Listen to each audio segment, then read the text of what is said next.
Magandang araw mga kaibigan. Ito, ubusin ko ng aking dark chocolate. Ito yung mga gustong mag-order ng dark chocolate. Ito lang ang inyong kontakin na number. Okay, pag-usapan natin ngayon ang Pangulo nakakaawa. Nahuli kam siya na umiiyak. Bakit siya umiiyak? Talagang nagdadalamhati. Surrender na ba siya sa kanyang pagiging Pangulo? At ibigay niya na kay BP Sara? Sana nga. Kailang hindi. Palagay ko, kapit to ko yan hanggang 2028. Iba yung dahilan bakit siya umiiyak. At ako, naawa ako sa kanya sa bigat ng kanyang pinapasa mga problema. Ito po yung Philippine Star News. Ayan o, mayroon siyang panyo. Yung nakalagay sa thumbnail. At talagang pinupunasan niya ang kanyang luha. At klaro yung mukha niya. Nagdadalamhati. Okay, anong dahilan? Bakit siya umiiyak? Meron siyang kausap sa cellphone, telepono. Umiiyak. Ito po. Title ng balita is Marcos vows utmost support to relatives of Pinoy fatalities. Tungkol po ito sa dalawang OFWs natin. Ako medyo higup muna ako ng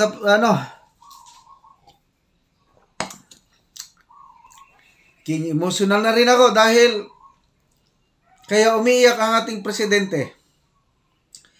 Sa awa niya sa mga dalawang OFWs natin na namatay sa Israel dahil sa kaguluhan ng Israel at saka Hamas.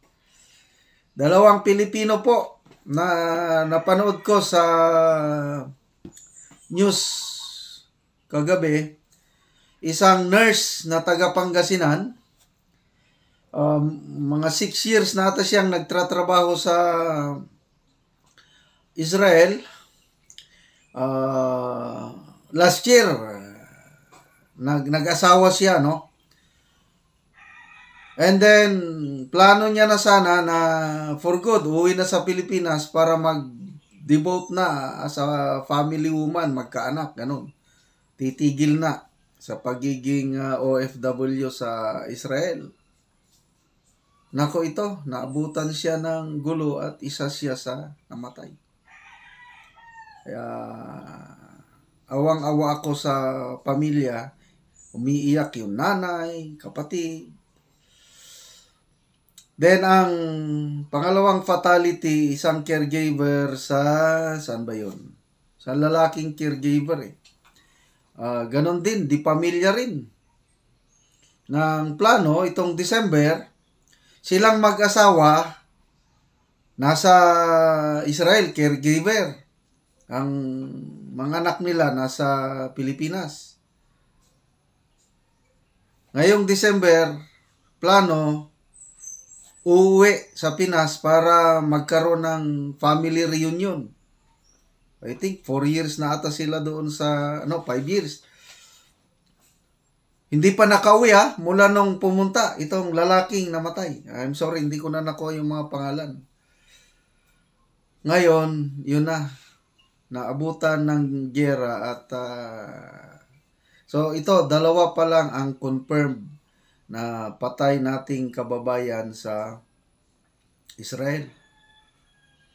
Kaya kahit sinong Pilipino, ang ating Pangulo, yun na yung kanyang pagkatao, maawain ang Pangulo. I believe, on his sincerity, gusto niyang tumulong. At ito na nga, habang kausap niya yung mga relatives ng biktima, umiiyak siya at he promised support repatriation, yung pag-uwi ng mga bangkay, yung mga tulong, financial and everything. At salamat. So, medyo magkaisa muna tayo ngayon. Dahil buhay na ang nalagas. Mga kababayan nating OFWs na nagsasakripisyo sa ibang bansa, iniiwan ang pamilya para lang mabuhay. At ito na nga, naabutan sila ng gera. Ito po ang gera ng Hamas at Israel. Ang tagal na ito. Maalala ko nung bago pa sa aking vlogging journey. Nagsimula ko 2020 sa aking vlogging journey. Nagkagera na noon. Hamas, ganyan, bomba-bombahan. Kaya lang, hindi katulad ngayon. Mas matindi ngayon. Dahil, ang narinig ko sa balita kahapon is both sides more than 1,000 Jews o Israelites ang namatay, ganun din sa other side, sa Hamas. Dati-dati, kung may mamatay na taga-Israel, kakaunti. Mas marami doon sa Hamas. Bakit maraming namatay sa Israel? Hindi sila nakaprepare. Failure of intelligence. Yan.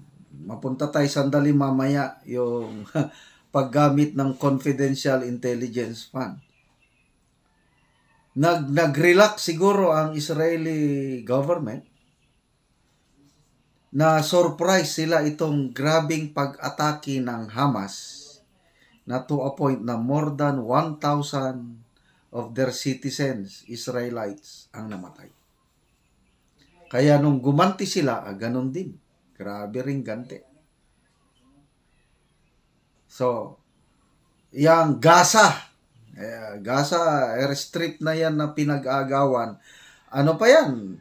Kahit sa Bible may nakalagay, Gaza recorded sa Old Testament, Gaza. Saan ba ang Gaza? Mula noon, Old Testament hanggang ngayon, away yan. Kasi, ang original talaga na occupant dyan, mga Palestinians. Kaya lang, dahil chosen people of God ang mga Israelites, napaalis sila sa itong mga Palestinians, napaalis sa lupain na yan, inoccupy naman. Merong tinatawag no na 7-day war between the Arab countries at ang Israel. That was 1960s. Kasi simula pa lang ang Israel as a nation na founded ang Israel after World War II. But for a long, long time, nawala ang Israel. Okay? Non-existing country ang Israel. Nawala talaga completely. But biblical times, nandyan ang Israel, bidang Israel. But dahil sa kasalanan nila, pinarusahan sila ng Diyos. Yan. Nag-disintegrate ang Israel. Na-create ulit ang Israel as a state after World War II. Butuhan ngayon sa United Nations. At nanalo ang yes na mag-create ng State of Israel. Okay to. Konting history na. Sino ang nagpanalo? Kasi isang boto lang ang lamang para ma-create ang nation o State of Israel. Ang nagpanalo, isang Pinoy. So, proud Pinoy moments na naman tayo nito. Ang Secretary General ng UN during those crucial times, si General Carlos P. Romulo. Yung butuhan, kung mag-create ba ng Israel as a nation, hindi, So, i-break ang tie. Ang boto ng Pilipino, Carlos P. Romulo is yes, pabor siya sa Israel. Kaya, malaking utang na loob po ang government of Israel sa Pilipinas. Before that, yung mga Jews na gustong saktan o patayin ni Hitler, maraming tumakas. Tayo po as a bansa, tumanggap tayo ng mga Jewish refugees.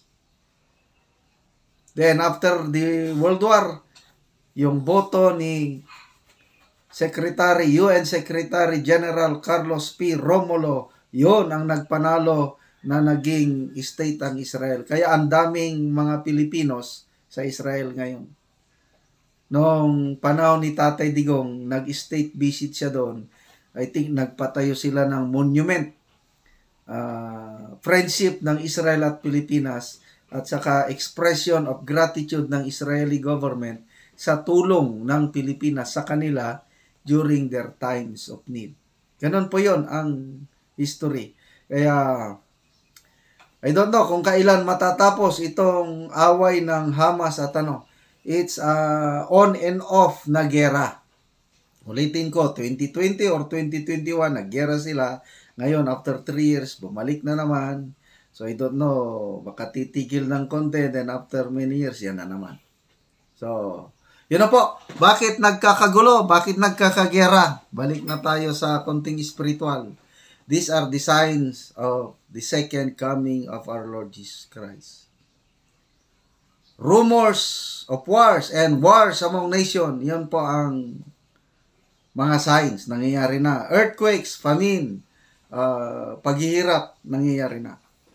So anytime po, to me, babalik ang Panginoong Jesus biglaan, walang nakakalam.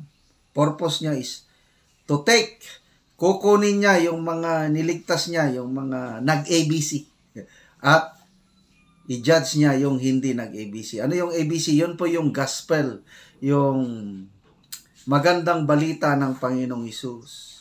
ABC. A, accept that you are a sinner. Ako, inaccept ko, makasalanan ako. I cannot save myself. B, believe, maniwala na namatay at nabuhay muli ang Panginoong Hesus para sa kapatawaran ng lahat ng ating kasalanan. Ako, pinaniwalaan ko na yan. Tinanggap ko na ang kapatawaran. C, commit or surrender our lives to the Lordship of Jesus Christ. Ginawa ko na po yun. Kaya ako, I'm not afraid to die anytime. Kasi, I'm sure of going back to heaven, reunited with my Lord Jesus Christ. Kaya, bago pa kung ano mangyari, mga kaibigan, yun lang, simple lang, mag-ABC lang po tayo. Ang Diyos mapagpatawad, tapos ng kapatawaran ng kasalanan. Kaya nga doon sa cross, anong sabi ng Panginoong Hesus? It is finished. Yung 7th word niya. Natapos na. Ano yung natapos? Yun na, yung pagpapatawad ng kasalanan. Ang atin na lang, repent of our sin, turn away from our sins, and accept the Lord Jesus Christ as Hari, Panginoon sa ating buhay. So, condolence po sa mga pamilya ng mga OFWs na namatay sa Israel. Sana matapos na ito at sana wala nang ibang Pilipino na madamay.